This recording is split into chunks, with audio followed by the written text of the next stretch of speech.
Hey guys, tonight we're going to step into the belly of the earth. No, not metaphorically. You're going to descend into the Falen copper mine in 18th century Sweden, where the air is damp, the walls glisten with sweat and minerals, and the sound of singing is not acquired practice. It's the difference between life and death. You'll hear men humming into the stone, their voices bouncing back in strange, coded messages that only they can interpret. And you'll wonder, with a shiver, how anyone knew to do this. Spoiler alert, you probably won't survive this trip without a strong pair of lungs and a terrifying amount of trust in folk acoustics. So, before you get comfortable, take a moment to like the video and subscribe, but only if you genuinely enjoy what I do here. And drop your location and local time in the comments. I love seeing where and when you're listening from. Now, dim the lights, maybe turn on a fan for that soft background hum, and let's ease into tonight's journey together. You lower yourself into the mine with a rope that feels more like an old promise than a safety device. It creaks. The pulley above you moans. Below, the dark yawns open like a mouth, waiting. Cold air wraps around your ankles first, then your knees, and then it swallows you whole. The lantern hanging from your belt casts a gold halo just big enough to show the pitons hammered into the wall, and the mineral veins slicing through stone like rusted lightning. You're not alone down here, though. There are voices, distant, echoing, drifting on air that barely moves. Not casual conversation, not the occasional. Watch your step. No, this is something stranger. Tones. Vibrations. You hear someone hum a low C, and another voice answers with a slightly sharper G. It feels like you're inside a cathedral made of rock, and the walls are singing back. This isn't some mystic initiation ritual or a prank on the newcomer. You're in Falen, arguably the most important mine in Sweden during the 1700s, and the people singing? They're inspectors. Not with clipboards and hard hats. With voices. Because down here, sound is a survival tool. When rock shifts, when tension builds along a fault line, the air itself can tell you, if you know how to ask. The Falen mine wasn't just any hole in the ground. It was known as the Great Copper Mountain, a living artery that pumped wealth into Sweden's economy for centuries. By the 18th century, it was already ancient, having operated since at least the 10th century, possibly earlier. It helped fund Sweden's empire-building days, its wars, its kings. If Stockholm was the face of the nation, Falen was the beating, soot-covered heart. And it was a dangerous heart. Collapses were constant threats.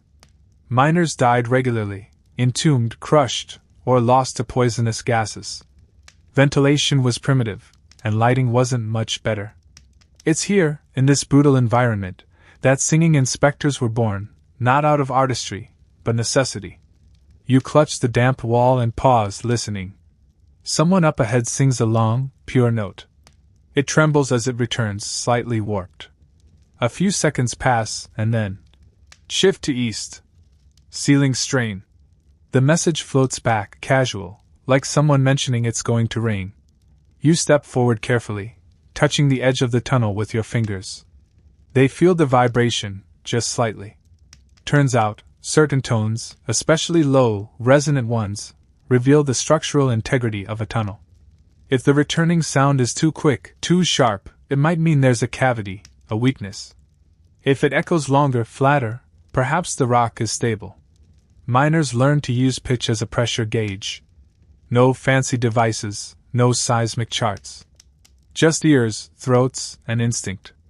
It's beautiful in a way, if you forget the context. A team of rough-handed men, dirty from stone and soot, singing notes into tunnels and interpreting the answers like a choir of engineers. But this wasn't just improvised. You had to be trained.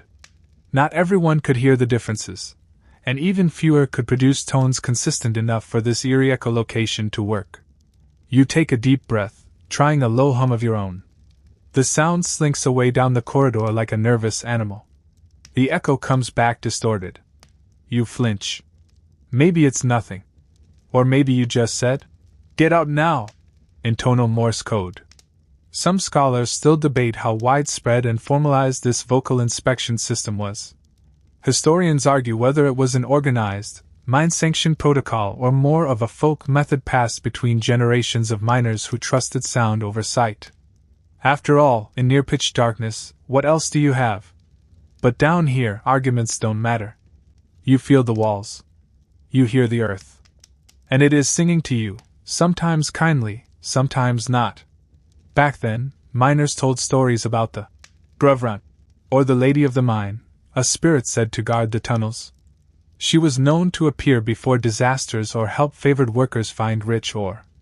One superstition said she loved song, and would protect those who sang while working. Coincidence? Maybe. Or maybe the myth formed around a practical truth: singing kept you alive. You pass an old timber brace. It's wood silvered with age and streaked with green mineral veins. Beyond it, the tunnel dips, and you follow. A man stands ahead, humming with his hand pressed against the rock. He doesn't acknowledge you. He's focused, his brow furrowed like a musician tuning before a concert. A bead of sweat rolls down his cheek, not from heat, but tension. Then he speaks, not to you, but aloud. Miner Creek and South Wall. Report and reroute. Someone further down hums twice in response. You get the feeling these messages aren't just cautionary. They're choreography. Sound becomes a map. A warning. A way to make the invisible tremble visible. And here's a funny twist: the best inspectors weren't always the strongest or the fastest. Sometimes they were former church singers, failed musicians, or just guys with freakishly good ears. Job interviews might involve standing in a tunnel and correctly identifying reverberation tones. If you sang the wrong pitch, bye-bye job, and possibly bye-bye life. The deeper you go, the stranger it gets. Air shifts. Voices change key. And you realize you're not just exploring a mine, you're entering a place where human survival evolved into an art form. A place where songs aren't just for comfort, but for calibration. You've still got further to go, though. And the walls? They're listening. You trail after the inspector, keeping your footsteps quiet even though he's not paying you any mind. The mine breathes. That's the only way to put it. Every few seconds there's a subtle exhale of cold air, a whisper through the shaft, like the earth letting off a nervous sigh. You wonder if that's normal. You wonder if the men here think of the mine as alive. Another voice hums down a side tunnel. This one's higher, probably a younger inspector, maybe still proving himself. The note trembles faintly, and for a moment, you hear nothing in return. Just the hanging echo, swelling like a held breath. Then an answer, a deep baritone cuts through, low and steady, and the tension breaks. Two notes, crisscrossing in perfect, eerie counterpoint. It's not music in the way you know it. But it is harmony. You walk on, deeper into the network, your boots crunching softly on a path powdered with mineral dust. The walls here are narrower. Lanterns hang from iron hooks, flickering weakly against the stone, but mostly, it's the singing that guides you now. It's everywhere, some of it just idle hums, others long, slow tones stretched across caverns like safety ropes. You duck into a side chamber, lured by a particularly strange sound. It's not a note so much as a rhythmic pulsing, like someone is thumping the wall in a specific pattern. Tap, pause, tap, tap, pause. The man in the chamber doesn't see you at first. He's got one hand on the stone and is humming a low note into the rock face, then matching the echo with quick finger taps, like a Morse code duet. You stare, mesmerized. Turns out, this was another trick of the trade. The sound waves didn't just bounce back. They behaved differently based on whether the rock was solid, hollow, cracked, or waterlogged. The speed of the echo. The intensity. Even the warmth. Yes, some swore they could feel the tone. A slow, broad echo meant the rock might be ready to give. A fast one? Solid enough for another shift. This wasn't guesswork. Or at least, not entirely. Modern acoustic engineers will tell you that sound does travel differently through stressed materials. Changes in density and structure impact wave behavior. The Phelan miners might not have had the formulas, but they had the instincts, and centuries of watching friends disappear under tons of rock to motivate them.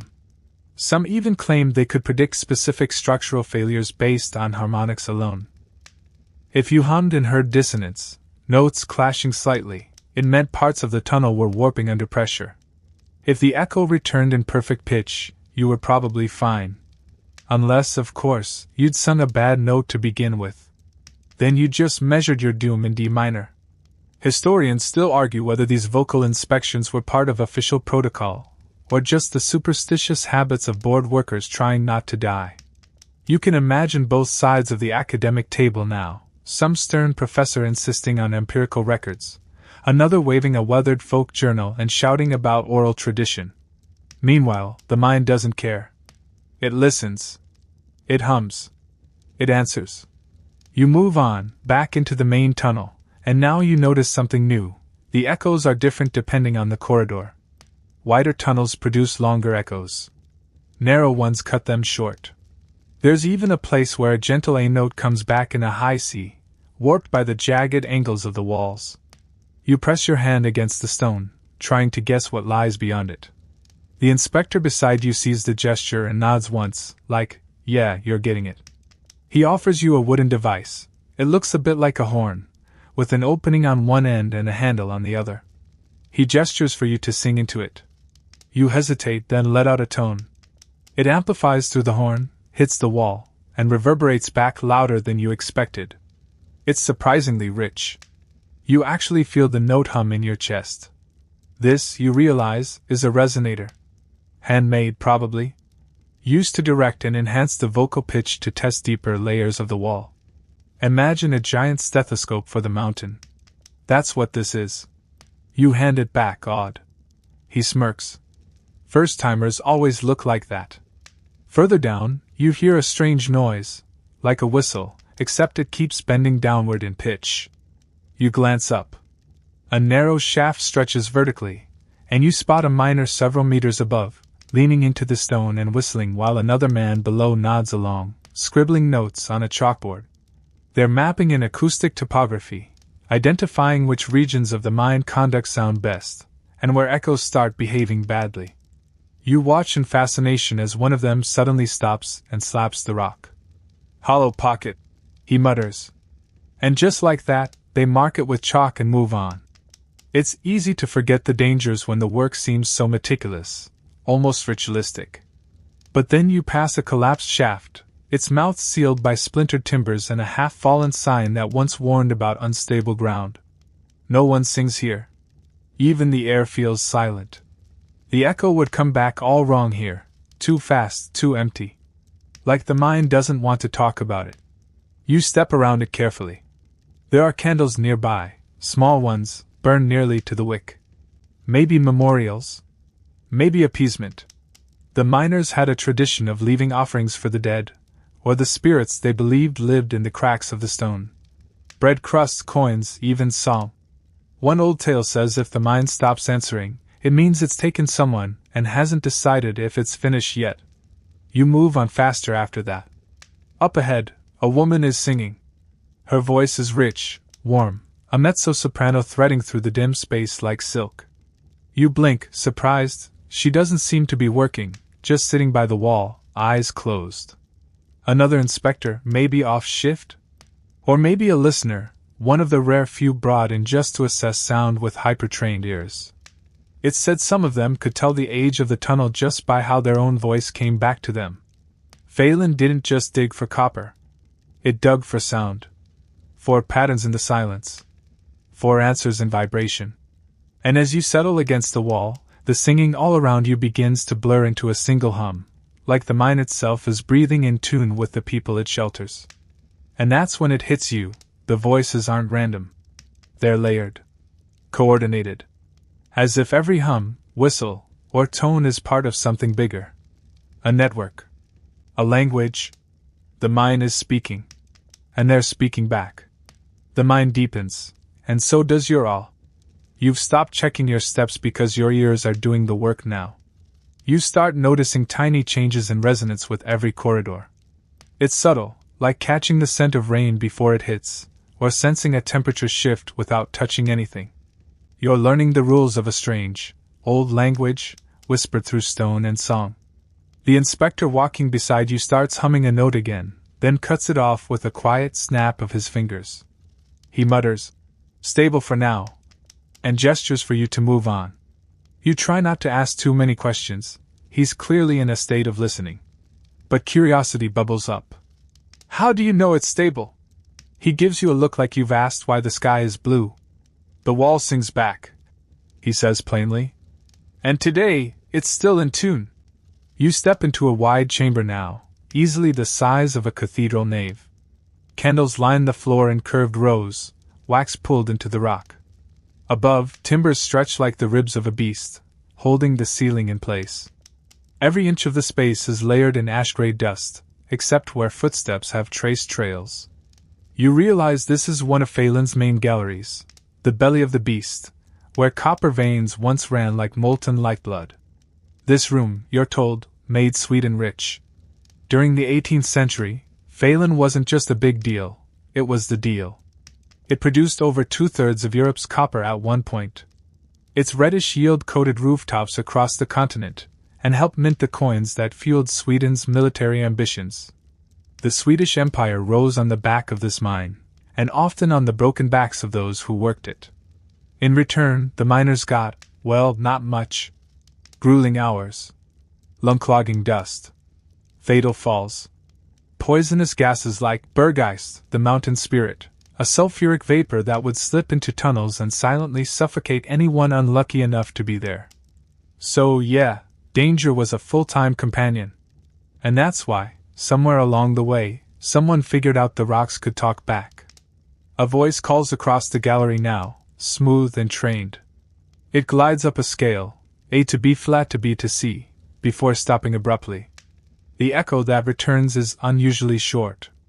Another voice, somewhere deeper, calls out, "Echo collapse. Check overhang." You freeze. Echo collapse? Is that what it sounds like? Yes. And no. An echo collapse is what they called it when the returning sound is suddenly dampened, as if the wall swallowed it. It could mean that something in the rock had shifted and absorbed the vibrations differently. It might also mean the tunnel beyond has collapsed, or is about to. They move fast now. 3 inspectors split, each taking a different route toward the edges of the gallery, humming low notes, listening carefully, pressing ears to stone like priests to confessionals. They tap, they wait. One man whistles in a slow downward spiral and then nods. "Pressure fracture, left wall." And just like that, the choir becomes a repair crew. You back away as workers arrive, not with hammers but with wedges of timber and stacks of smooth-hewn braces. Someone marks a note on a slate board, "Today's third pressure fracture."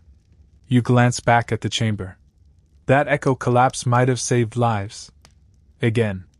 It's strange, how something as delicate as singing became essential in a world of pickaxes and ore carts. Now, here's where it gets quirky. Every inspector has a note, a tone their voice naturally hits with consistency. That note is theirs. It's how they mark a space, how they test its familiarity. If that note ever comes back wrong, sharper, flatter, or completely absorbed, it means something's changed. Some inspectors even kept journals noting which areas liked their note. Yes, liked. As in, "The southeast chamber is agreeable today," responded sweetly to my G-sharp. You imagine these men, soot-covered and exhausted, writing love letters to rock walls and musical notation. One log from 1773 describes a shaft that no longer sings, and the writer sounds heartbroken, like he lost a friend. Or maybe a guardian. You turn a corner, and your guide points to a narrow shaft. "That one's closed," he says. "Collapsed in '89. We lost 5. His voice doesn't break. But he hums a note under his breath, barely audible, and for a second, you swear you hear something hum back. Whether it's memory, or something else, you don't know. Historians still debate whether these sonic methods were based on physics or just folklore polished into practice. Some dismiss it all as oral superstition, noting the lack of formal documentation. Others point to detailed records kept by mining officials who noted pitch anomalies as reasons to halt operations. But nobody denies the survival rate improved when singing inspectors were involved. One fringe theory, get ready for this, claims that Phelan was actually a protosonic laboratory. That the Swedes, centuries ahead of their time, were unwitting acoustic engineers. Sound waves as structure scanners. Resonance as radar. It sounds wild until you see it in action. Then it just sounds smart. You pass another crew on break now. They're seated on old crates, wiping their faces and sipping some dark liquid from tin mugs. One of them strums a lute, yes, a lute, and sings something soft in Swedish. The others hum along. You half expect it to be a drinking song, but no. It's tonal. Slow. Like they're still listening to the walls while pretending to relax. That's another thing, no one ever really stops listening down here. The inspector beside you explains that some teams sing together before a shift, not just to bond, but to harmonize. Literally. If their voices are in tune with each other, their echo assessments will match more reliably. It's like calibrating your ear with your crews. A team out of tune is a team in danger. You feel that now. Every hum, every note is part of a fragile conversation between man and mountain. And if you stop talking, the mind might just stop caring whether you come back. You move again, deeper still. Somewhere beyond, someone lets out a sharp, staccato whistle, and it comes back flat. You glance at the inspector. He frowns. Let's not go that way today. You nod. No argument. And as you turn away from that flat echo, the mind seems to breathe again, relieved, perhaps, that you were wise enough to listen. You keep walking, or rather, feeling your way forward, half led by your boots, half by the vibrations in your chest. It's become your primary sense now, replacing sight, certainly surpassing smell, which is mostly sulfur, dust, and a hint of eternal damp sock. The Phelan mind doesn't just echo sounds, it echoes habits.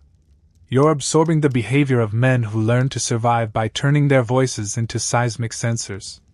A note, clear, unwavering, cuts through the tunnel ahead. You stop. The echo comes back in a fluttery, uneven warble. The inspector beside you grimaces. Ceiling's drying out.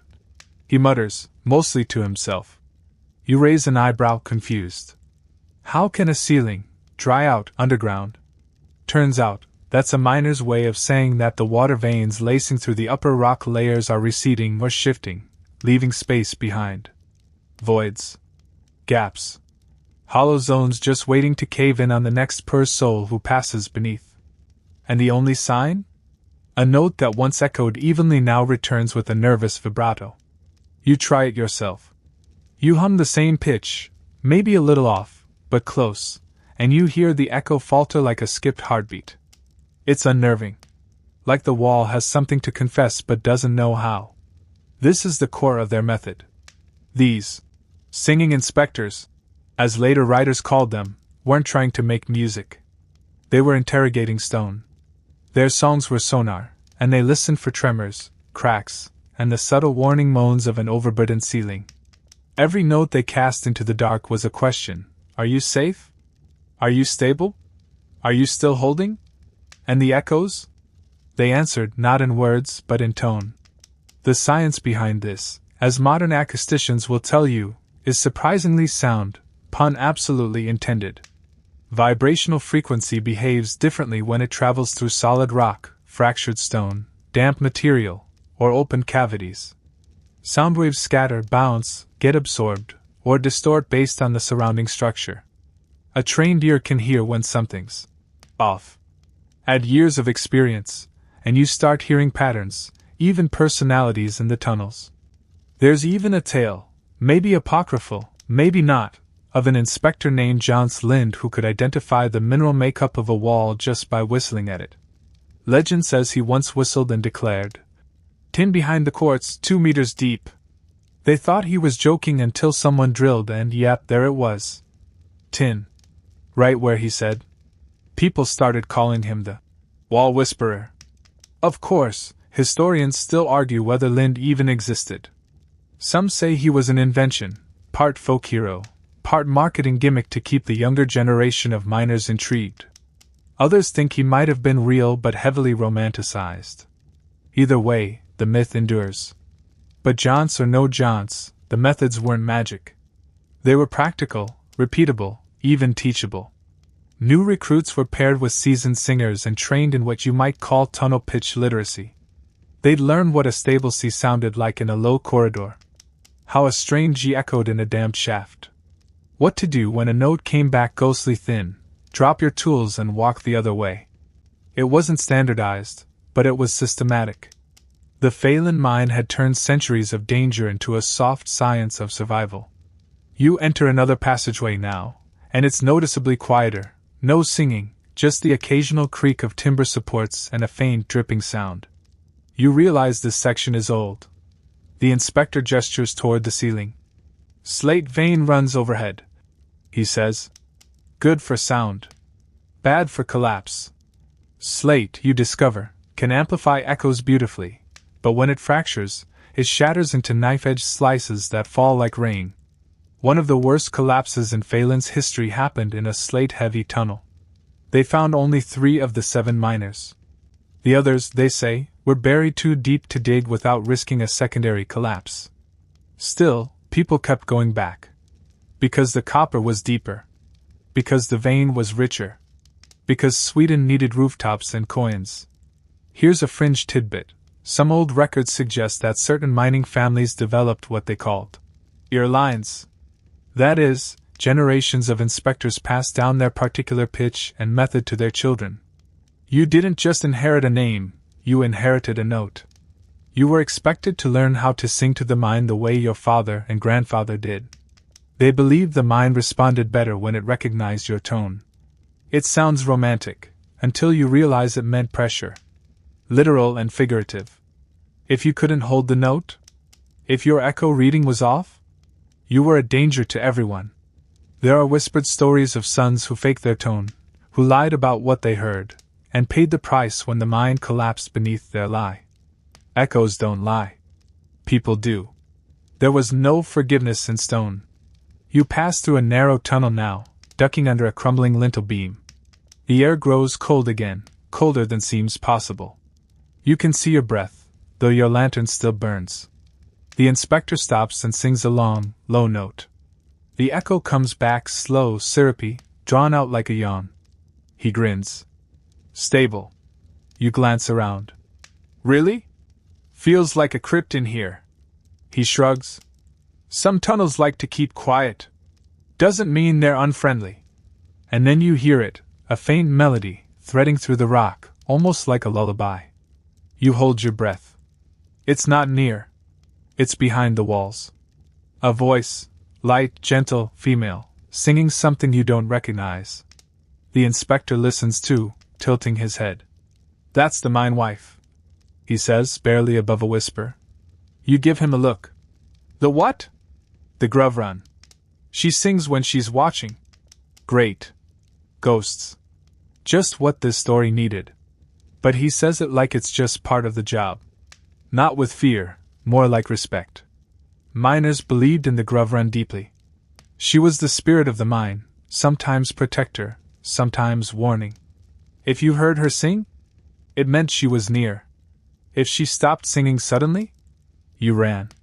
Some inspectors claimed she helped them, singing harmony when they were alone, helping match pitch, guiding them through dangerous echoes. Others said she sang to mourn. Of course, historians scoff. There's no evidence, they say. It was likely whined through the tunnels. Or maybe voices carrying from deeper chambers. But you know what? When you're this deep underground, your brain doesn't need evidence. It needs comfort. And if a ghost soprano keeps you alert and careful, who's complaining? You linger for a while, letting the eerie melody float around you. It fades, eventually, as if the mine exhaled again. And then, just like that, the inspector moves on. Because even sacred moments have a schedule. You follow, leaving the whispering rock behind. But your ears are sharper now. You're not just hearing the echoes, you're starting to listen. You've been walking for what feels like hours now, though time in the mine moves like molasses, thick, slow, and just slightly warped. Everything is darkness, tone, and texture. Your lantern is more of a psychological tool at this point. It barely touches the walls, but it makes you feel like you still belong to the surface world. Like you're still you. But the singing doesn't stop. It follows you. And now, you begin to understand that it's not just about avoiding collapse. It's also a hiring requirement. You're in the recruitment zone, what you might call the human filter of the Phelan mine. This is where would-be inspectors come to prove they're more than just a strong back and a pair of lungs thick with dust. Down here, you need ears, vocal cords, and a kind of musical empathy. If you can't hear the subtle warble in an echo, if you can't sing a clean, steady note into a tunnel and detect when it comes back wrong, you're not going to last. They don't post ads in the town square saying, "Wanted tenor with high threshold for claustrophobia." But word travels. Always has.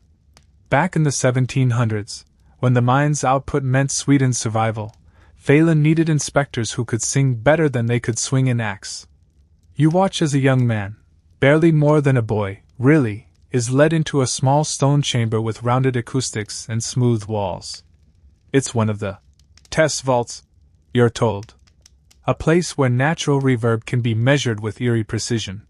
He stands nervously in the center, fingers twitching, eyes fixed on a crusty old miner who clearly runs the show here. "Sing your note," the elder growls. The boy gulps and lets out a hesitant hum. It's shaky, somewhere between a G and an A flat. The echo returns like it's holding back laughter. The old miner grunts. Again. Steady this time. The boy tries again, firmer now, and this time the echo sings back clear, crisp. The older man nods. Better. And that's how it starts. This isn't a vocal audition in the usual sense. No one cares if you're charming or if you can hit high C in the magic flute. They care if you can sing the same note 50 times and detect the one time it comes back wrong. That's where the danger is hiding, in the off-pitch, in the subtle change. Phelan's mining system prized consistency over artistry. You learn something else. Inspectors were often chosen from the ranks of those who sang in churches, not because they were saints, but because churches had the best acoustics in town. Boys who grew up singing hymns under vaulted ceilings often developed a remarkable sensitivity to sound reflection. What had once been a path to the pulpit became, ironically, a passage to the pit. Historians still argue whether this crossover between religious vocal training and mining safety was deliberate, or just a convenient coincidence. Some even speculate that priests recommended particularly musical boys for mining inspection jobs, especially those who couldn't make it into the clergy. The divine and the dangerous, it turns out, often shared the same echo. Once selected, candidates underwent a grueling tonal regimen. They practiced holding pitches for extended periods, testing the impact of humidity, breath control, and, believe it or not, their own emotional state. One inspector's log from 1768 grumbles that his pitch quivered from thinking of debts, and that the walls mocked him for it. And yes, that's the other part. Some of these men genuinely believed the mind judged you. If you were afraid, your voice betrayed it. If you were confident, the rock echoed with approval. Superstition? Maybe. But when you're 30 meters underground with a crackling torch and a singing ceiling, you'll believe what the walls whisper. They practiced in the dead of night, sometimes blindfolded, to heighten their sense of tone. A fringe training method involved sitting in pitch-black chambers for hours, singing into corners, cataloging how echoes returned from different rock angles. There were even tests where multiple inspectors sang simultaneously, trying to distinguish their own echoes from others. Vocal imprinting, one instructor calls it. But there's also camaraderie here.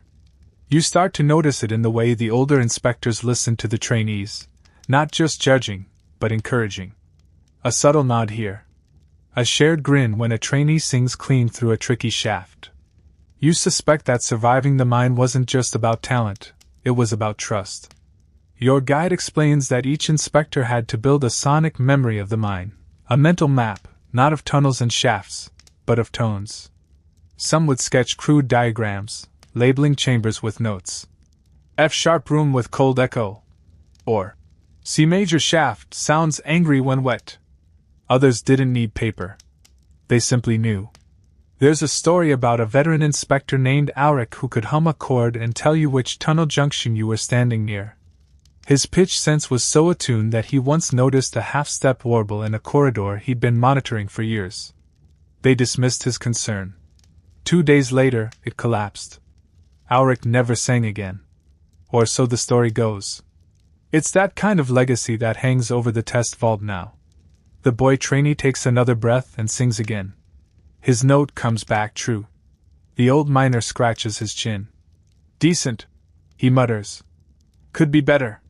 Then, he adds, but the mine doesn't hate you. That's something. The boy beams. It's probably the best compliment he'll get all week.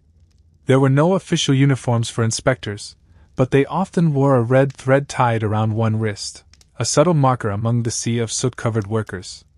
A mark of trust. If an inspector said don't go in that tunnel, you didn't go. If he hummed and shook his head, you packed up your tools and backed out. And no one argued. Not because of rank, but because the rocks had taught them to listen. You pass more trainees, each humming, whistling, muttering into stone. It's like walking through a bizarre conservatory, except the stakes are terrifyingly high. And you realize, this mine hired for resonance, not resume. At the end of the corridor, a bell rings. Not a church bell, a deep, metallic clank that signals the end of the testing round. You see smiles, sighs, slumped shoulders. The boy from earlier glances at the old miner, hopeful. You'll do, the man says, and walks away. And just like that, another voice joins the mine's strange choir. You trail the newly minted inspector through a winding passage that seems to fold in on itself, walls narrowing, ceiling dipping lower with each careful step. The echoes in here are short, clipped, almost offended. The space doesn't like to talk. It prefers to listen. This is where the real work begins, training in tonal survival. You're ushered into a narrow side chamber that's been hollowed out just enough to seat a few people. A place they call the throat. Not because of its shape, though it is vaguely tubular, but because this is where voices are forged, tuned, and tested under pressure. It's the faltering midpoint between rehearsal and risk. If you can sing clearly here, with the walls pressing in and the echoes skipping like pebbles, you can sing anywhere. A squat instructor with a voice like gravel paces before the trainees. Breath control, he barks, is not optional. If your lungs shake, your pitch shakes. And if your pitch shakes, he pauses and looks around. No one says it aloud, but everyone knows the end of the sentence. You die. Or worse, someone else does. Begin, he grunts, pointing to the first trainee.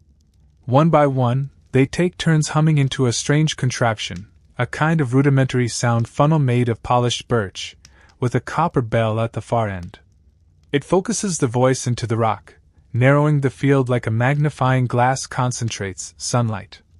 The echo comes back condensed, easier to read, but also more intense, like shouting into a mirror and hearing it answer in surround sound. The instructor nods at your confused look. Helps pinpoint faults. But magnifies your mistakes too.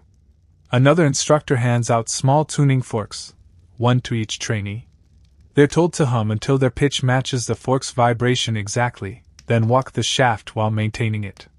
Every few paces, they stop, sing, and listen. If the tone comes back clean, they keep moving. If not, they mark the spot. It's a tonal treasure hunt, except the treasure is avoiding instant burial. You join a pair of instructors heading deeper into the mine for a more advanced exercise, silent mapping. This one's fascinating. Each trainee is assigned a pitch and told to walk a specific tunnel section with no light and no voice, just memory. They listen to natural sounds, drips, distant voices, even their own footsteps, and use them to orient themselves. At the end, they must recreate the tunnel layout on slate, based only on what they heard. It's brutal. One gets lost. Another draws what appears to be a banana with spikes. But one trainee, a skinny fellow with the posture of a question mark, draws something uncannily accurate. The instructor claps once. You heard the corner echo. Good. Turns out, The best inspectors weren't always the most confident or loudest. Often they were the quiet ones. The ones who listened like their lives depended on it, because they did. You pass another group practicing harmonic stacking. Each trainee sings a note, one at a time, forming a chord. Then they reverse it. Each drops out until only one voice remains. The trick? The remaining note has to match the initial tone exactly, or the stack collapses. They practice over and over, correcting minuscule pitch drifts. The process is meditative, repetitive, almost holy. One fringe scholar today insists these training regimens qualify as a form of protosonic engineering, a term met with scoffs from more traditional historians. But when you hear the difference between a beginner's fumbling hum and a veteran's confident, stone-bouncing note, you start to wonder. A veteran inspector nearby demonstrates. He sings a middle C that sounds like it came from a cathedral organ. It flows through the shaft like honey, lingers, then slides back like it was cradled by the rock itself. The echo is so perfect it gives you goosebumps. That's how you ask a tunnel to stay, he says. You feel like applauding, but no one does. Down here, applause isn't measured in claps. It's measured in silence. If no one dies that shift, that's a standing ovation. Historians still argue over how standardized this training ever got. Some mines probably did it ad hoc, an elder taking on a handful of apprentices. Others, like Phelan, seem to have had a more organized system, though records are vague and scattered. Still, enough surviving journals mention pitch rounds, listening drills, and tone mapping days, that it's clear this was more than superstition. You pass a wall marked with chalk notations, musical ones. Treble clefs, pitch letters, arrows. It looks like someone tried to write a symphony directly into the stone. Your guide chuckles. That's Ericsson's work. He was mapping a tonal decay curve back in 95. You blink. 1795? He grins. Number 1995. Guy from Uppsala. Obsessed with reconstructing lost acoustic techniques. He lived down here for 3 months. Swore the rock remembered melodies. You try to laugh, but your spine shivers. Some things are probably better left unremembered. In the next chamber, a particularly intense exercise is underway, discord correction. A trainee sings, and a partner throws them off with off-key hums. The goal is to stay true, to hold pitch through chaos. One poor soul cracks immediately and gets a sympathetic pat. The trainer mutters, "Now imagine you're doing that while the ceiling is actively threatening to kill you." Yikes. The lesson's clear. If your voice wavers, your judgment probably will too. And in Phelan, doubt kills faster than dynamite. You round a bend and arrive at what they call the choir room. It's not a room, really, more like a large, flat gallery with rounded walls. But the name fits. Trainees stand in a semicircle. A conductor, a real one borrowed from the local church choir, guides them through harmonic exercises. They aren't singing songs. They're singing spaces.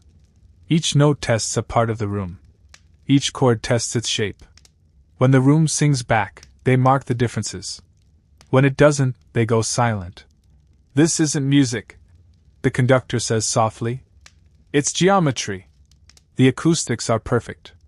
You close your eyes and let the echoes swirl. For a moment, you could be in a concert hall. Then you remember the tons of rock above you, and the illusion fractures. The training wraps with one final test, the tremor drill. It simulates what happens when the mind starts to shift.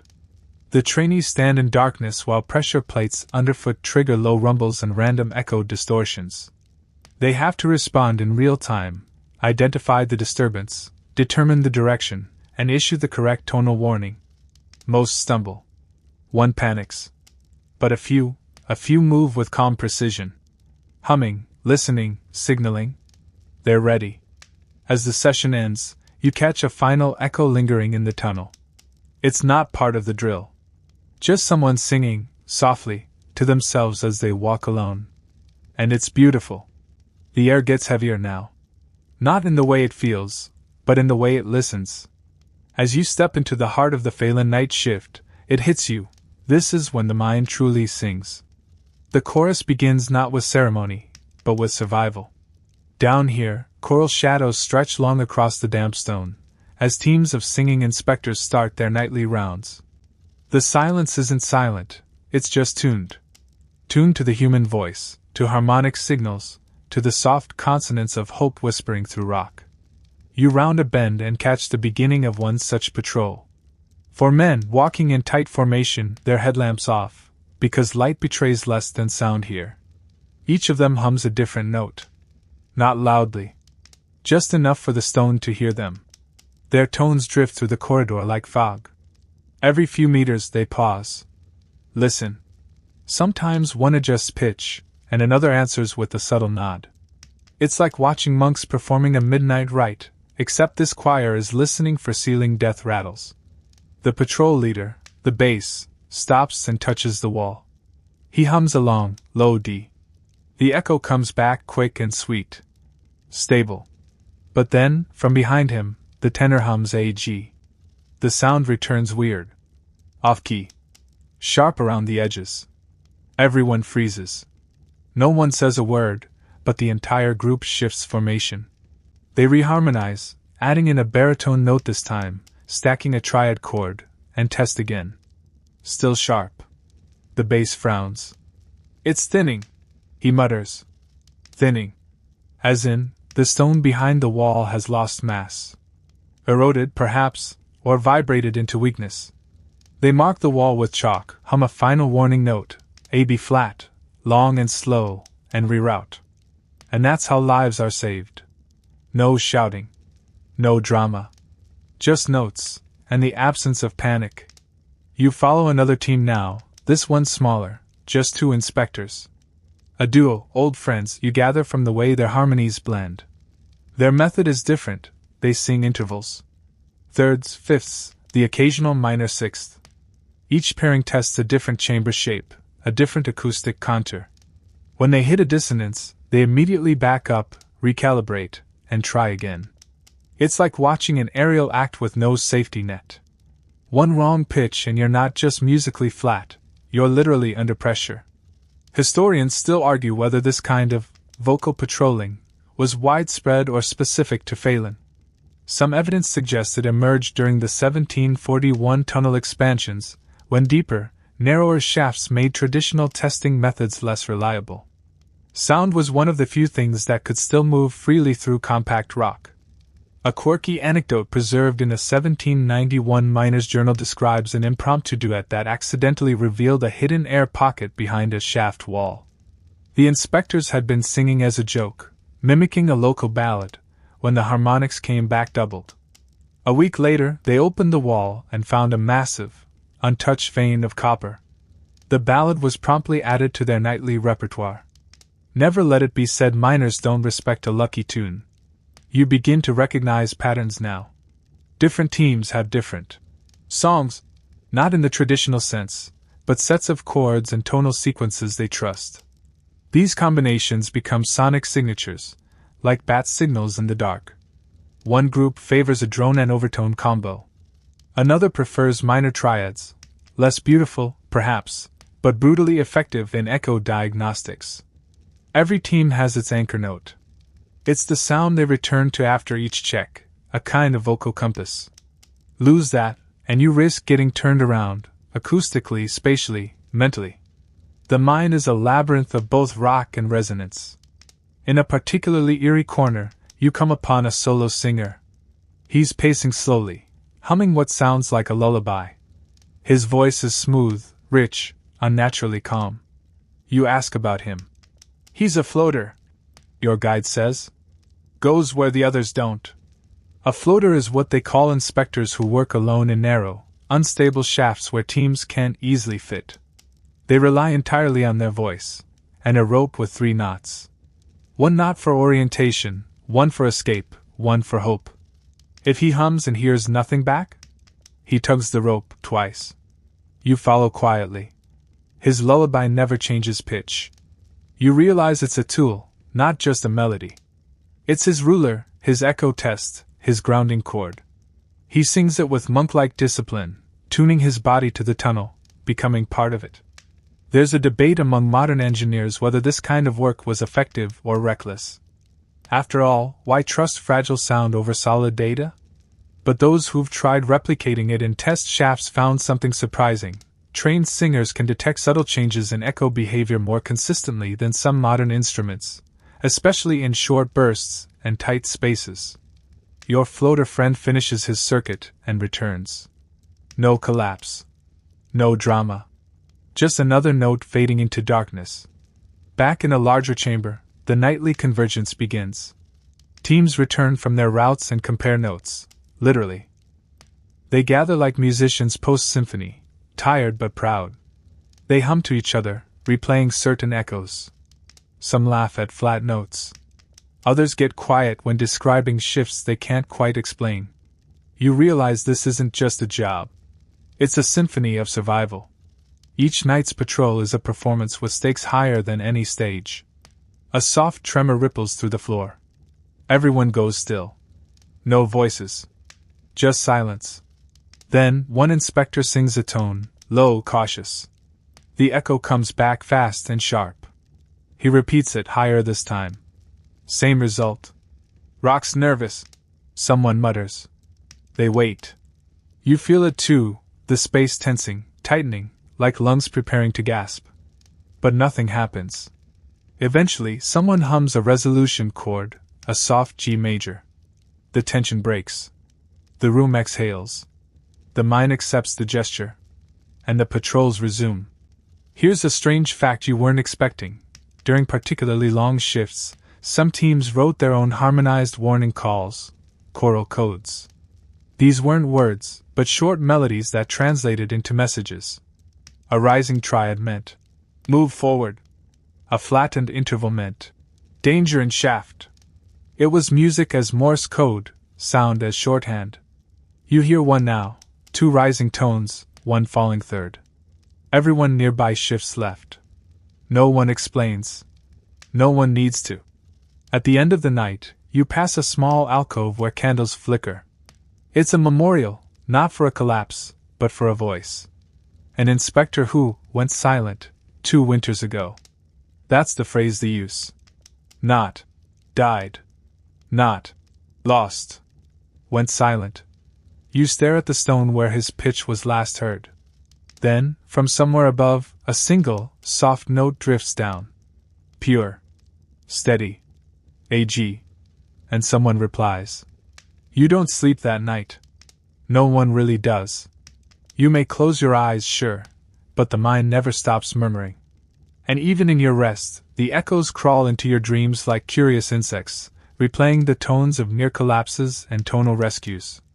Some echoes are quick and happy. Others, not so much. It's morning now. Not that you'd know from down here. The light doesn't change, the air doesn't freshen. But you can tell from the shift change. New voices begin to drift in, softer and less urgent. Day shift inspectors, perhaps less romantic but no less necessary. The kind of people who drink coffee thick enough to chew and whistle while they walk, not because they're carefree but because they've survived enough to earn the habit. You follow one of them into what they call the safe shaft, a corridor famously stable for over 50 years. The walls there are smoother, almost shiny with mineral polish, and the acoustics are crisp. It's practically a vocal playground. You can hum a low note, and it'll ping back like sonar. And in this tunnel, you're told, more than 100 people have been saved by sound alone. Let's take you back. It was 1764, a year thick with snow and war taxes. The mine was running hot, desperate for more copper to support Sweden's foreign policies, meaning more shifts, longer hours, and more risk. That winter, the northern shaft was unusually dry. Too dry. The echo began to behave oddly, flattening out, absorbing quickly. One inspector, a wiry man named Salomon Hallström, noticed the difference. He'd walked the tunnel every day for weeks. That morning, his G didn't come back right. So he sang again. A little louder. A little longer. The echo returned dull. Muffled. Like the wall didn't want to talk anymore. He warned the foreman. The tunnel is holding its breath. That was all it took. They pulled 32 men from the shaft that morning. 2 hours later, the ceiling came down in a roar of splinters and stone. Salomon's note became legendary. He received a small medal, his own locker in the inspector's quarters, and free coffee for life. But more importantly, his warning system became codified. His name shows up again and again in the records, next to chalk diagrams, tonal logs, and little annotations like SH detected shift at B flat. But for every voice that saves, there are some that don't make it in time. You pause at a tunnel intersection marked with a black cross. Your guide grows quiet. This one, he says, was almost a rescue. The year was 1787. A trio of inspectors had been tracking a growing distortion in the echoes from the south end shaft. It started small, just a note warbling at the tail end, nothing urgent. But over the next few days, the tone grew slippery, hard to hold. They alerted the foreman, who promised to limit work crews in the area. Limit, not halt. On the morning of the collapse, one inspector sang his warning phrase, a descending third, and heard no echo at all. Nothing. Just silence. He ran. But 6 miners had already entered the tunnel. The inspector shouted his notes into the dark, louder and louder, trying to warn them. Some say he even sang a scale, hoping the resonance would find them, guide them out. One returned. The others didn't. His journal is heartbreaking. One line reads, "They did not echo back. They were too deep, and my voice was too late." To this day, the South End tunnel remains sealed. Not because it's unsafe, though that might still be true, but out of respect. They say if you hum into the blockage, you can still hear a reply. A dissonant one. Historians argue about the factuality of these rescues. Some suggest that many were exaggerated by later writers romanticizing the laborers. Others say the records are incomplete, the numbers inflated. But even skeptics admit that the timing of many shifts coincides too neatly with vocal warnings to be mere chance. One fringe theory even posits that the inspectors developed a kind of intuitive sonar ability, what psychologists now call echolocation-style training, similar to that used by visually impaired individuals. Their repeated exposure to subtle changes in acoustics rewired their sensory perception. It's not magic. It's neural adaptation. Back in the safe shaft, you meet a group of retired inspectors. They're drinking thick tea and swapping stories. One of them, Lars, claims to have once talked down an entire team from a narrow-veined shaft simply by humming a song his grandmother taught him. It always echoed clean, he says with a smirk. Until that day, it came back sharp. That song never lied. The others nod like it's perfectly logical. You're the outsider for even finding it strange. One mentions that they used to name their notes.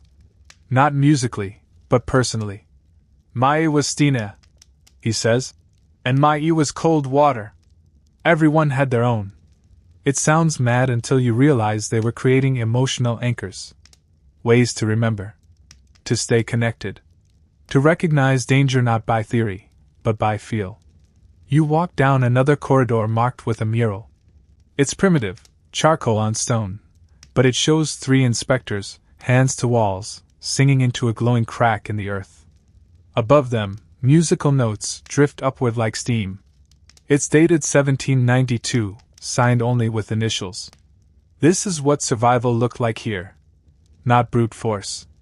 Not blind courage. But careful listening, practice tones, and trust in something intangible. You come to a narrow alcove, off to the side, where one particular story lingers.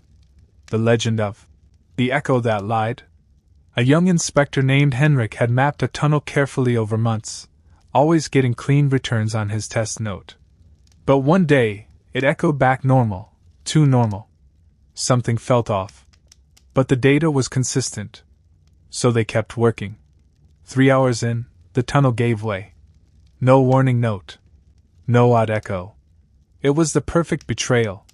Theories abound. Maybe a sudden mineral shift had thrown off the acoustics. Maybe the pressure built too fast to register.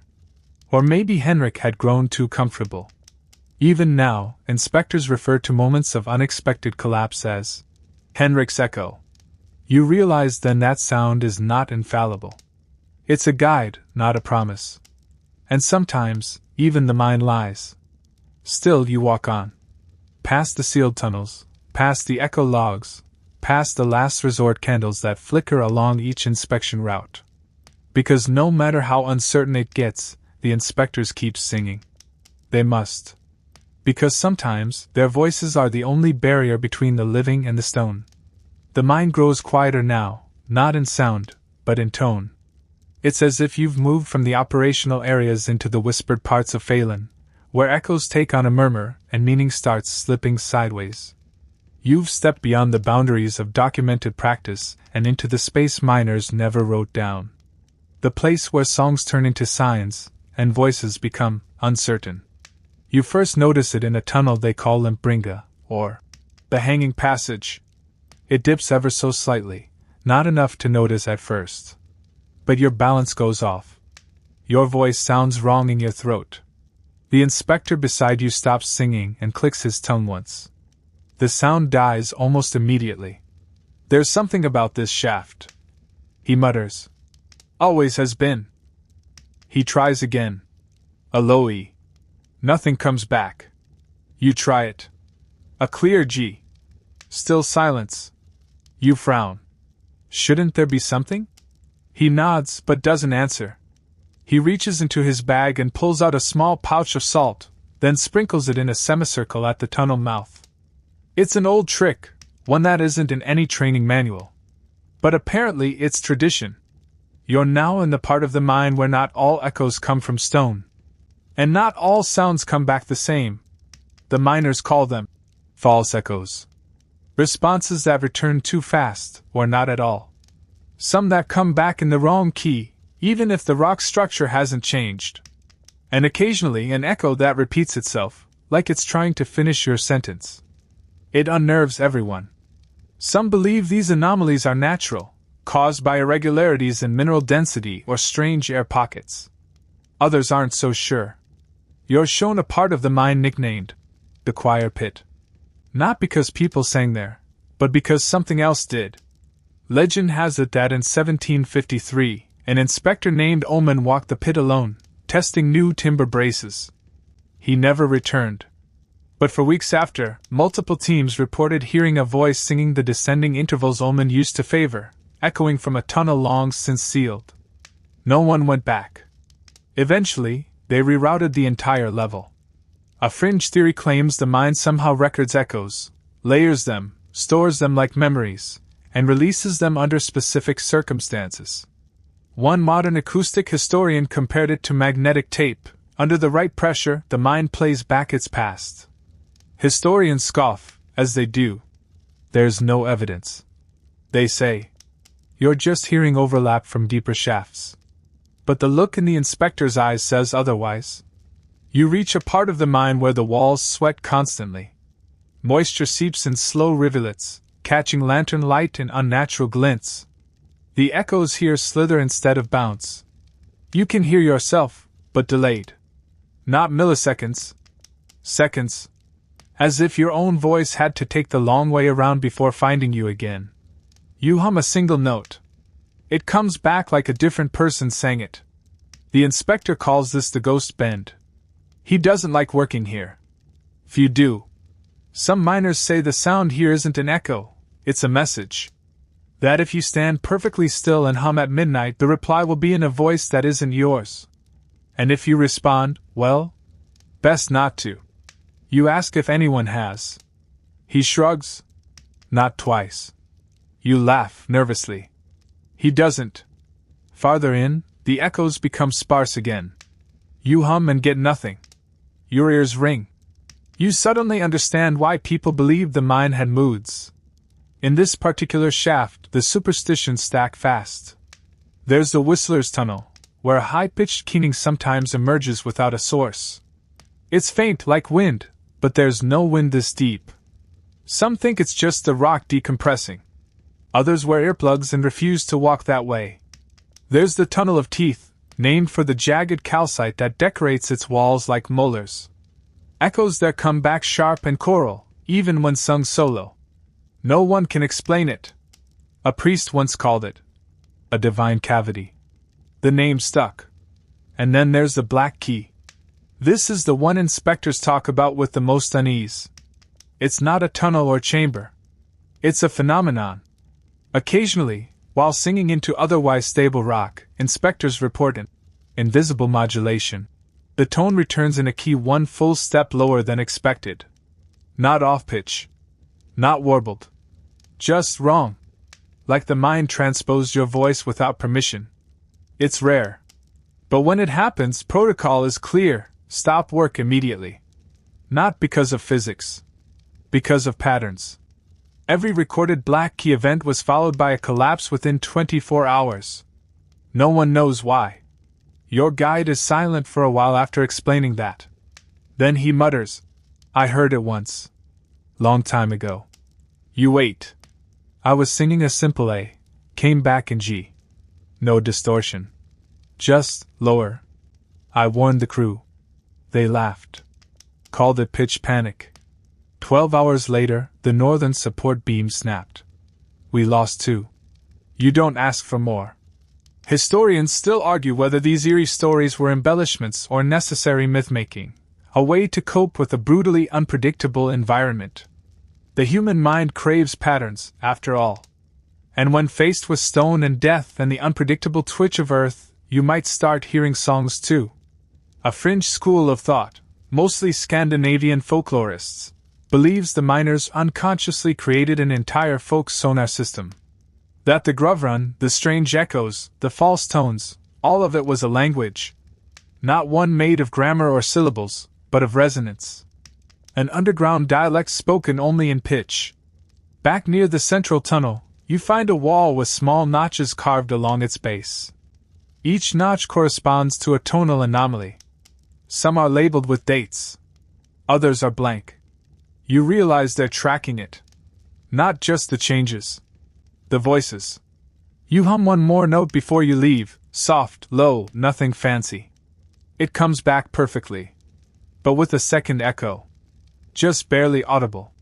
And you swear it finishes your note. You retreat from the whispering bend with a slight chill running down your spine, and this time it's not from the cold. The mind's more supernatural corners have wrapped around your mind like a damp cloth, and you need something firm, some ground-level sanity to shake loose the crawling sensation that the echo knew your name. Luckily, the next chamber offers precisely that, the sound of tools clanking, boots stomping, and the less haunted hum of engineers at work. You've stepped into a more modernized section of the mine, where the science beneath superstition has taken root. The room is surprisingly well lit, strung with wax-coated lanterns and smudged blueprints pinned to the walls. It smells like oil and ambition. Here, acoustics is no longer passed down in bedtime songs or whispered warnings. It's plotted, measured, and quantified. A sharp-eyed man with round spectacles and a soot-stained lab coat introduces himself as Bengtsson, head of experimental mapping. He's got a tuning fork in one hand and a pocket notebook in the other. "You've seen the old methods," he says with a crooked smile. "Now see how the new ones make less noise." You follow him past a wooden bench where a group of younger engineers are debating over chalk marks and copper rods. They're setting up a resonance experiment using hammered metal plates and bundles of string, primitive seismographs of a sort. With each hammer strike, they listen for the delay between hit and return. It's precise, clinical, and kind of sterile. Gone are the poetic harmonies, replaced with mechanical tones and hand-calculated delays. Still, it's undeniably effective. Copper conducts sound beautifully. Bengtsson explains. Too well, sometimes. We found that minor tremors 3 shafts away register like they're next door. The trick is learning to separate false alarms from real ones. He walks you to a device that looks like a weather vane married a phonograph. Directional tonal receiver, he says. Old design. Used to track echo bounce angles. She doesn't hum back at you like the inspectors do, but she doesn't get tired either. You watch as they strike a chime against the wall and measure the way it echoes through a calibrated horn. The reading is logged on parchment, annotated with weirdly musical terms, brassy, nasal, sweet, in decay. It's odd how even the scientists can't help but describe sound like food or emotion. They lead you to a locked cabinet and show you a brittle scroll, the kind kept for tradition more than function. It's a copy of one of the earliest echo charts, allegedly created in 1721. It's less a map and more a tonal fingerprint of the mind. Each chamber marked not by depth or mineral content, but by what pitch echoed best within it. C sharp. G flat. Likes high tenor. One note reads. Scholars today squabble over how accurate these charts were. Some claim they're romantic embellishments, drawn by bored miners between shifts. Others insist they were essential tools, the precursor to modern acoustic analysis. One particularly snarky academic published a paper titled, If Rocks Could Sing, They'd Ask for Better Sheet Music. That same academic now works in archival silence, quietly updating his tone. Still, science and superstition never parted cleanly here. Bengtson sighs, scratching his beard. There are chambers where nothing works. You strike, you listen, you measure, and it still feels wrong. You ask what he means. He just shrugs. Wrong shape. Wrong stone. Or maybe too many voices have been absorbed already. He leads you past another team working with pitch plates, flat discs of metal that vibrate in response to sonic waves. They're testing one against a slate wall. The vibrations stutter halfway through. A signal, perhaps. Or just flawed stone. They used to say the Grovrun, lady of the mine, didn't like steel. Preferred wood and voice. There it is again. That line between folklore and observation. As though the stone itself prefers its attention sung rather than struck. You bring up the bread crusts. He smiles. Still happens. You weren't expecting that.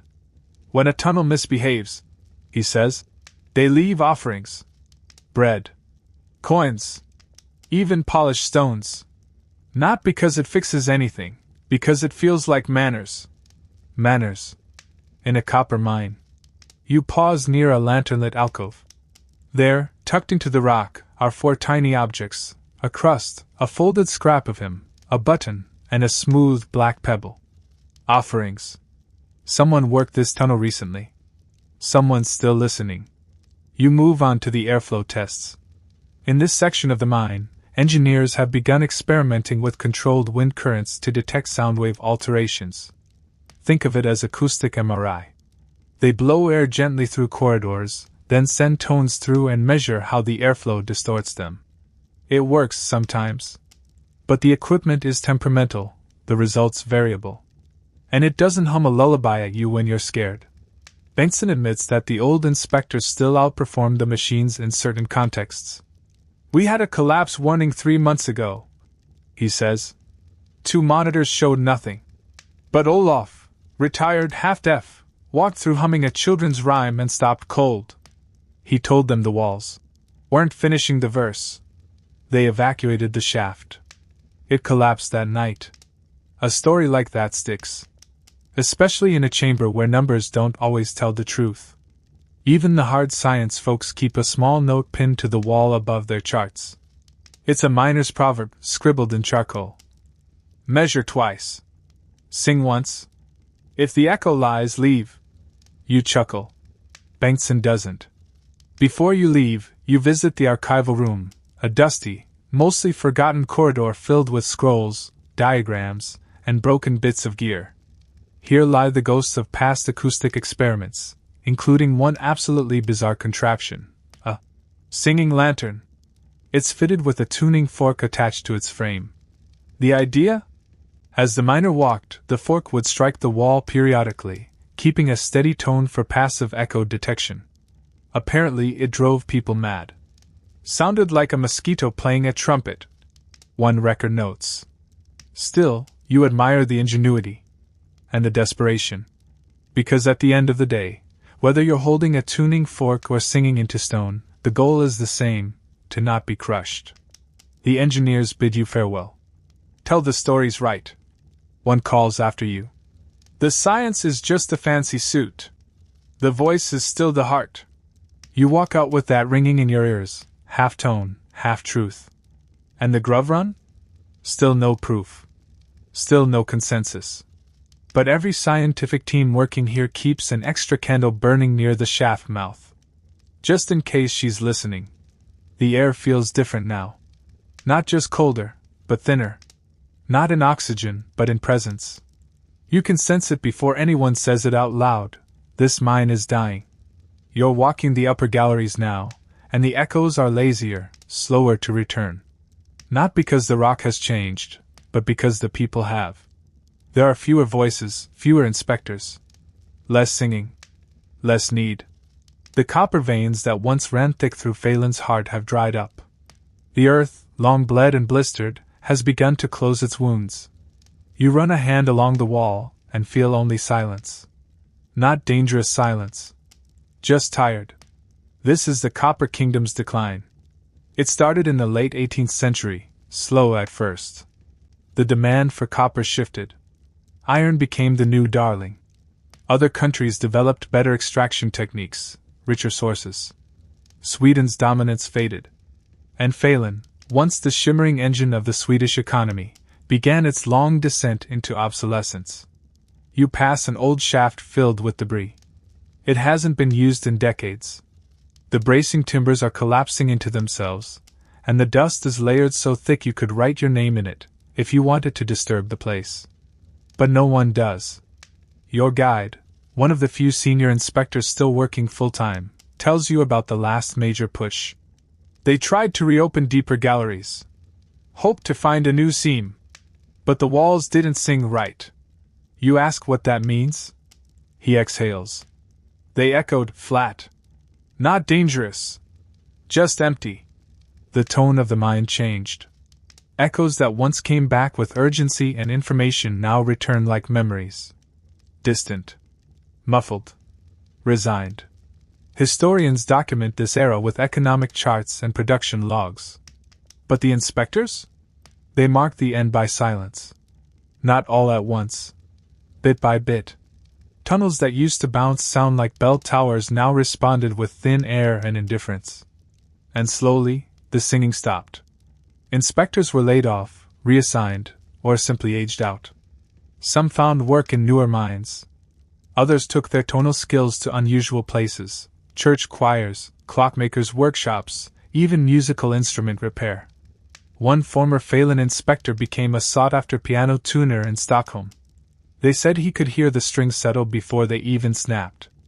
A few held on, stubbornly walking the galleries, humming into darkness, hoping for a response. Some got one. Most didn't. There's a bitter anecdote about an inspector named Isaac who used to sing every morning into the same shaft. When the echoes stopped coming back, he didn't tell anyone. He just sat down and kept humming. They found him there 2 days later, still singing, alone. He'd left a note. "The walls don't need us anymore." That line became infamous. It even made it into a local folk song. You arrive now at what used to be the inspector dormitories. Abandoned, mostly. Rusty bunks, cracked mugs on shelves, a few faded red threads pinned to the walls, tokens of those who once walked the mine in melody and fear. One room has been converted into a kind of memorial. Dozens of small chalkboards line the walls. Each one bears a note, a single letter. A, C sharp, G. Some are circled. Others smudged. These are the last echoes of past inspectors. Not because they died here, but because they left. When the copper ran out, so did the voices. And without those voices, the mine changed again. One old-timer walks past you, carrying a broken pickaxe handle like a walking stick. He nods. "I still sing to her," he says, gesturing toward the tunnel. "Just in case she changes her mind." You smile politely, unsure whether to laugh or nod. He leans in. "She hasn't sung back in years." This is where the mine becomes more than a workplace. It becomes a widow. Left behind by the men who once serenaded it nightly. And like any widow, it grieves in silence. You visit the central echo chamber, a vaulted space once used for harmonized inspections. Now it feels like a chapel that's lost its choir. You try a note. It echoes back, but late. Stretched. Indifferent. It's hard to describe unless you've heard the good echoes first. But now you know, the mind used to reply like a friend. Now it replies like an empty house. Historians often write about Phelan's decline in terms of economy. They note the production dips, the smelting failures, the growing cost of timber supports. But none of those numbers explain why the walls stopped talking. Some fringe theories suggest the singing itself was part of the mind's function. That the vibrations, maintained over decades, helped stabilize the shafts. That silence, not collapse, was the final phase of deterioration. Engineers dismiss this as sentiment. But you can't help but wonder. You visit one last gallery, far from the active routes. It's a storage space now, spare braces, cracked helmets, a few bent rails. But in the corner, someone's drawn musical notation on the wall. Faint, almost erased by time. You recognize it as the old warning call, a descending minor third. You hum it. It comes back. Not perfectly. Not urgently. But it comes back. Your guide freezes. You both wait. Then he shakes his head, smiling sadly. Reflex. Just muscle in the rock. Nothing alive. But you're not so sure. Here, in the forgotten corners, the mind remembers. And occasionally, just occasionally, it answers. The way forward is narrower now, the walls almost brushing your shoulders as you descend deeper into the sleeping belly of the mine. If the upper tunnels are memory, this place is dream stuff. You're walking into the realm of what used to be known, where fact thins out and gets replaced by traces, suggestions, and the faintest echoes of effort long since abandoned. This is where you find the archived scrolls and forgotten hymns. The chamber you enter isn't natural, it's carved, rectangular, deliberate. Shelves line the walls, though many have collapsed or rotted away. The air is drier here somehow. Still. Suspended. This was once the record room, not for ledgers or mineral inventories, but for acoustic logs. You blink at the dusty stacks of parchment, each rolled and bound with faded red twine. You pick one at random and unroll it carefully. It's not text, not in the conventional sense. It's a series of hand-drawn lines and looping glyphs, annotated with musical symbols. You're looking at a tonal survey, written in 1776. The margins are filled with shorthand notes. Wall sings sharp in summer. F below G weakens after rainfall. Voice trembles in shaft post-collapse. This is no superstition. This is data, collected, observed, analyzed. The language is musical, but the intention is scientific. You've stumbled upon a forgotten branch of geology. One rooted not in measurement but in melody. Your guide, who's been uncharacteristically quiet, says softly, "These were the codices. Some inspectors kept their own, others copied them down from oral memory." He pulls another scroll free, this one thinner. This one's Ericsson's. He called it his Echo Diary.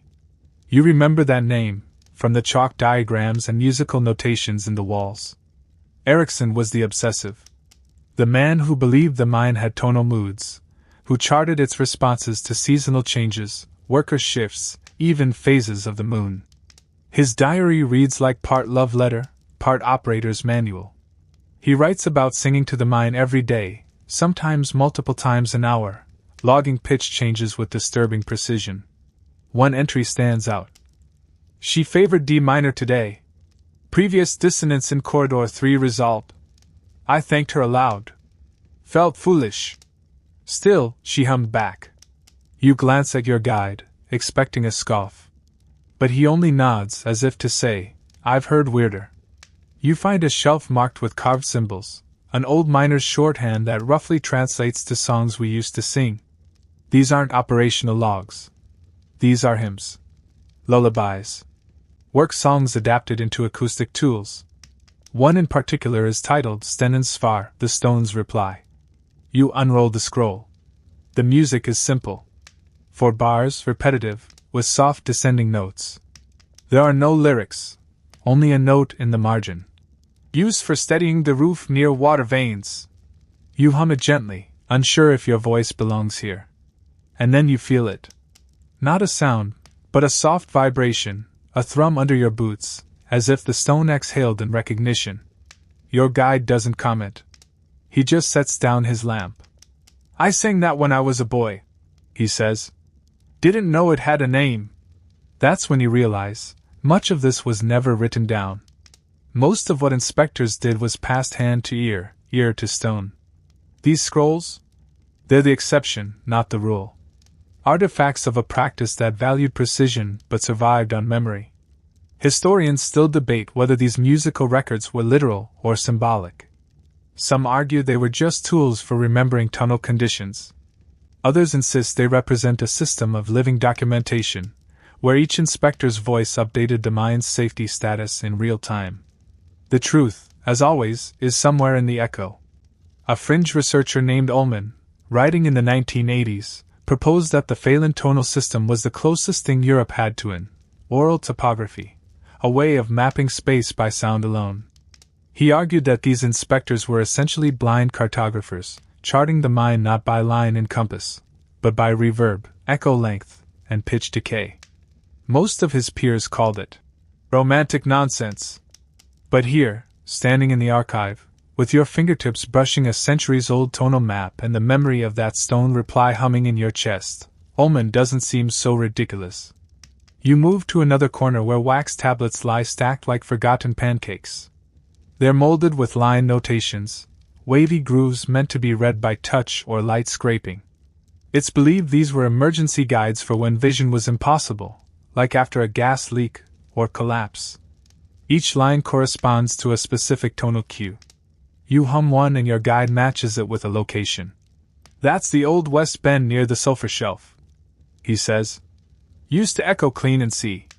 Then it went mute after a flood. We don't go there anymore. You come across a few scrolls written in runes. Not Viking stuff, just an archaic shorthand used before widespread literacy. Here's where things get truly strange.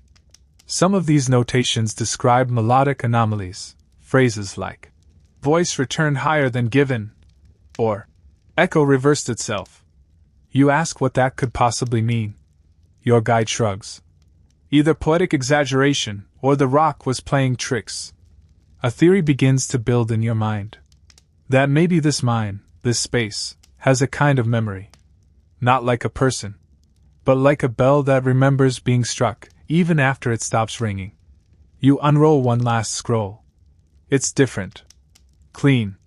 Careful. It contains just one line.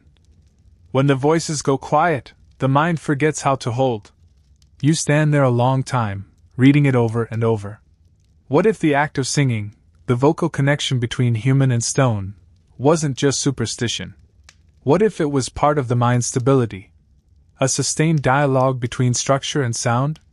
As mining declined, and the singing inspectors were dismissed or reassigned, the silence that followed wasn't just a byproduct. It was a fracture. Your guide gently closes the scroll and replaces it. We don't use this room anymore, he says. Most people don't even know it's here. But I come back sometimes. You ask why. He pauses, then says, because when I hum in here, it always comes back. And you believe him. The air changes again, not heavier this time, but charged. Alive. You've stepped out of the shadows of memory and into the buzz of curiosity. You're no longer in a mine. You're in a lab, tucked deep within the very tunnels once patrolled by singing inspectors. The stone is still old, still listening, but the voices now are younger, sharper, and undeniably academic. Welcome to the modern experiment, where scholars try to recreate it. They call it the Phelan Resonance Project. It began a few years ago, funded by a coalition of Nordic universities and one surprisingly enthusiastic group of sound designers. Their mission? To resurrect the lost sonic techniques of the mine. To see if the echoes that once guided generations can still be heard and understood. You're greeted by a woman named Dr. Clara Iverson, her voice clear and confident, tinged with amused exhaustion. She adjusts her headset and waves you through a checkpoint made of scaffolding, sandbags, and one very determined-looking speaker system. Don't mind the hum, she says. We're running a multi-point sweep. Helps if you don't walk directly into the tone cones. You nod, pretending you know what tone cones are. The room, formerly an ore processing chamber, is filled with equipment, Microphones shaped like saucers, cables slithering across the floor, laptops blinking like nervous eyes. In the center, a man with a tuning fork larger than your arm strikes it, and holds it toward the ceiling. The note, low, pure, rings out and disappears. A few seconds later, the computers beep. The echo has returned, and the software begins to chart it: waveform, decay rate, frequency shift, all plotted in neat digital lines. This, Clara says, is how we talk to ghosts. She means it metaphorically.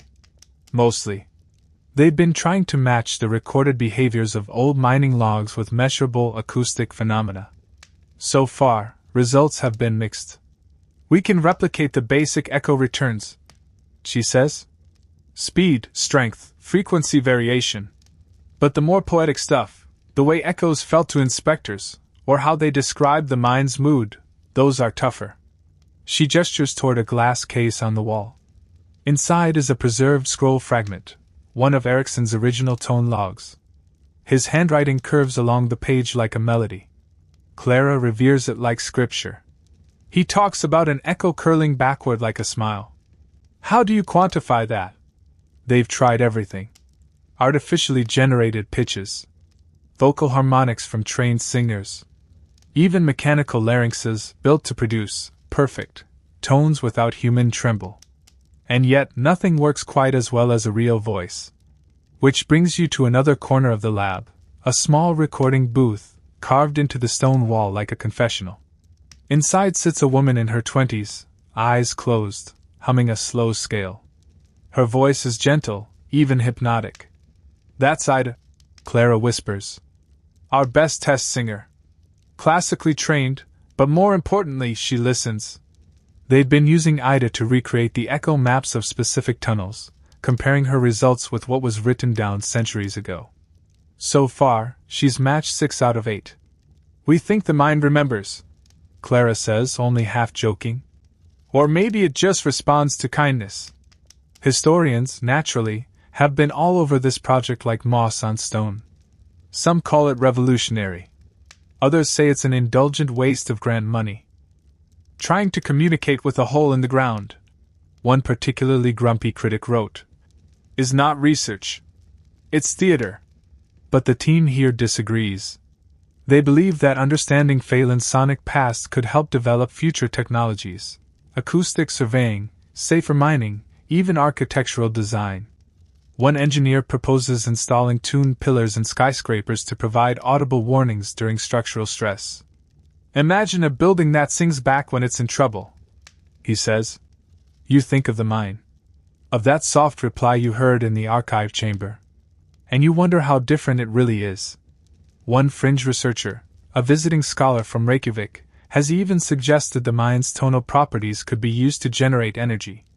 She's written a half-serious paper titled, Geological Harmonics as Passive Sound Power, the Phelan Echo Engine.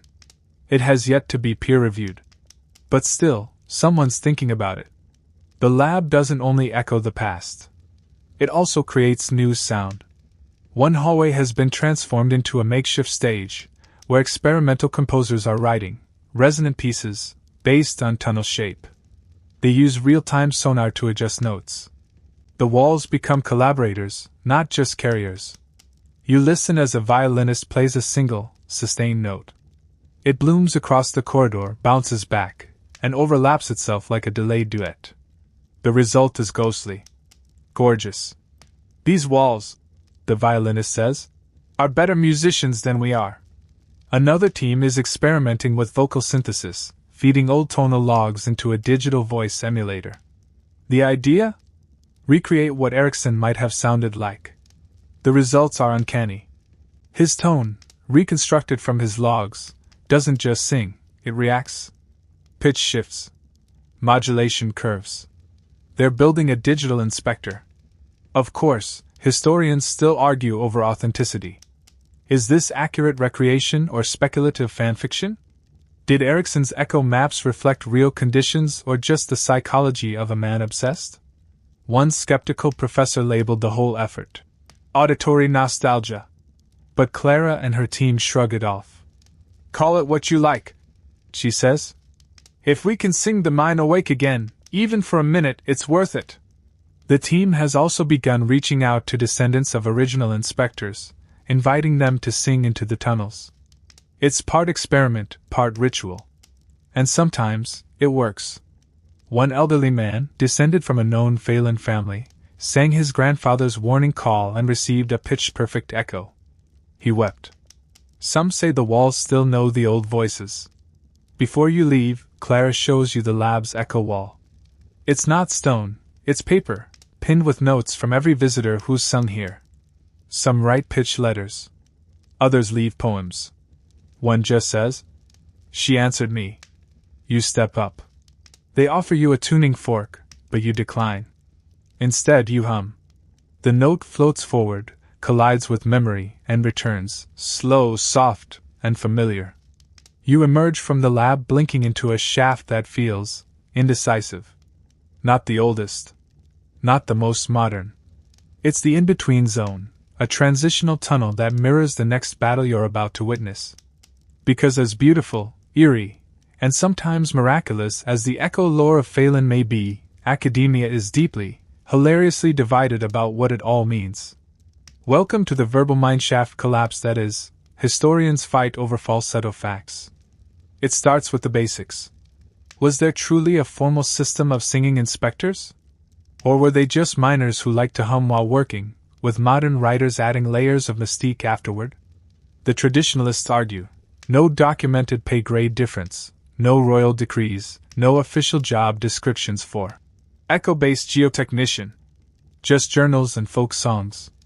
Ergo, the singing inspector is more myth than man. A romantic story retrofitted onto a harsh reality. On the other side, the echo-literalists fire back with pages from actual inspection ledgers, tonal maps like Erickson's, and those strange acoustic scrolls that match modern resonance patterns far too well to be accidental. And then there's the wild third camp, the folkloric functionalists. They argue the system was informal, yes, but that doesn't make it imaginary. In fact, they say, that informality is why it worked. It evolved as a communal, self-sustaining survival tactic rooted in oral culture, not bureaucracy.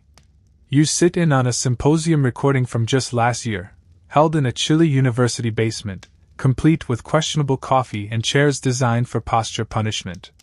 One panelist reads from a dusty diary. "Today I sang into the southeast wall." She answered, slow and tired. Then he closes the book dramatically.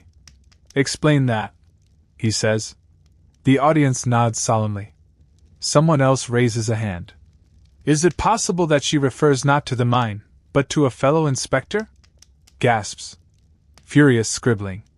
And one audible scoff that registers like a tenor's cough. The debate rages on. Some historians see Phelan's story as an outlier. Unique. An odd collision of geology, superstition, and Scandinavian musicality. Others claim similar systems existed in Welsh slate mines, German salt tunnels, even Chinese mercury shafts, singing not as art, but as diagnostic tool. No one can agree. Even the word inspector gets picked apart. Was it a job title? A function? A role assumed naturally by those whose voices worked best? A priest? A cousin who could carry a tune and didn't mind tight spaces? And what about the grub run? Ah yes, the lady of the mine. She's the bone everyone gnaws at eventually. Was she symbolic of the mine's dangers? A way to anthropomorphize an uncaring landscape? Or was she something more, a folk memory of some real geological phenomenon, like gas emissions affecting acoustics, later personified as a singing spirit? A folklorist from Gothenburg suggests the Gruvren represents the ethical echo, that miners anthropomorphize tonal feedback to reflect their own conscience. If the mines sang sweetly, they were in harmony. If not, they'd sinned. The echo as judgment. Meanwhile, a physicist rolls his eyes so hard you hear it. In another corner of the argument, a linguistic anthropologist notes that tonal languages already rely heavily on pitch for meaning. He proposes that mining communities may have unwittingly developed a nonverbal tonal dialect to communicate location, warning, and emotional state. Phelan, he claims, Maybe Europe's only lost some language. Someone in the audience mutters. Until next year when someone finds it in France. Even scholars who agree can't agree how. Take the echo charts.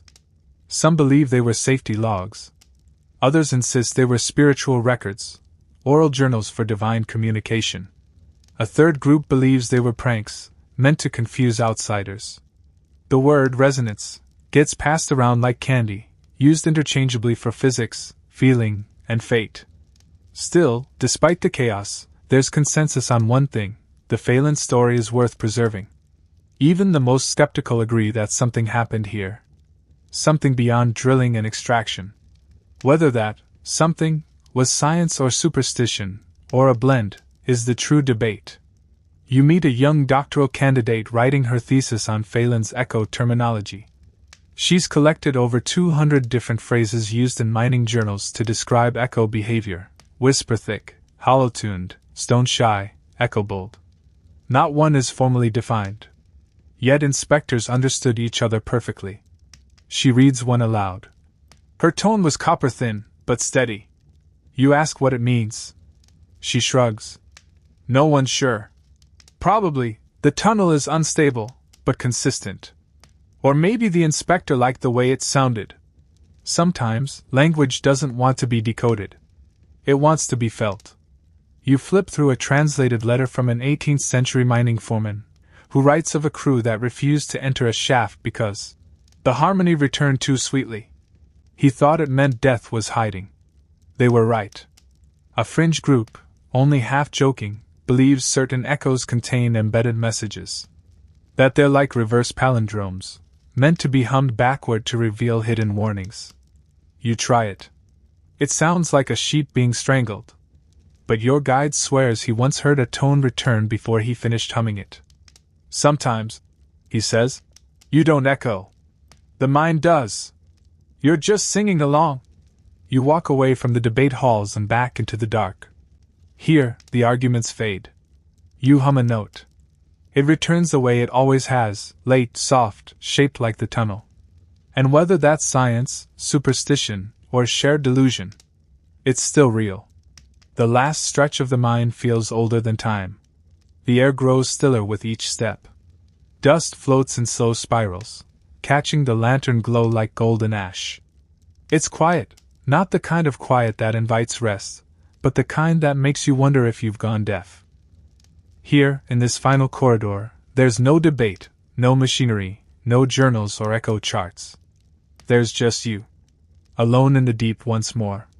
Your guide has long since turned back. There was no need for words. You both knew this part was personal. You walk slowly now, boots brushing over stones smoothed by centuries of boots before yours. You pass a long-forgotten shaft, the timbers rotted, the entrance caved in. Someone's scrawled a musical note on the collapsed lintel. A G-flat, if your memory serves. You hum it. It doesn't come back. But that feels right somehow. Like that shaft has had enough conversation for one lifetime. You keep walking, reaching what appears to be the very bottom of this branch, a circular chamber. Not large, but acoustically perfect. Even your breath feels like it echoes. You set the lantern down. Let it flicker. And then you sing. Just one note. Pure, quiet, deliberate. It fills the room like a glass of water being poured in slow motion.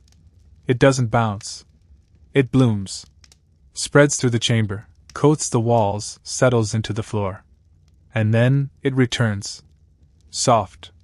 Not delayed. Not warped. Just returned, as if the mind had been waiting patiently to speak one last time. You hum again, a little higher this time. The resonance is clearer now. You match it with another note, stacking a simple chord. It answers. Just enough for you to believe in the reply. You sit down, cross-legged, and let your voice go. Not loud. Not showy. Just human. A series of simple tones, drifting up into the dome of this natural cathedral. The echoes return in waves, some soft, some crisp. Some feel like they pass through you, not around you. You close your eyes. You remember the inspectors. The ones who walked these corridors before you, who learned to listen instead of speak, who sang to stone not to make it pretty, but to keep people alive. You remember Salomon's G that saved a shift, Ida's harmony, Ericsson's diary, the notes carved into the walls, the Grovrun's lullaby from nowhere. You sing for them. You sing for yourself. You sing because, somehow, the silence deserves it. And then you stop. Not because you're out of breath, or because the echo has faded, but because the mind is quiet again. Content. It doesn't need more. It just needed to be remembered. You stand, brush the dust off your legs, and take one last look around. The lantern flickers and you nod to it, to the room, to the echoes that still hang gently in the air. Time to go. You walk back the way you came. The tunnel is darker now, but that's fine. Your feet know the way. So do your ears.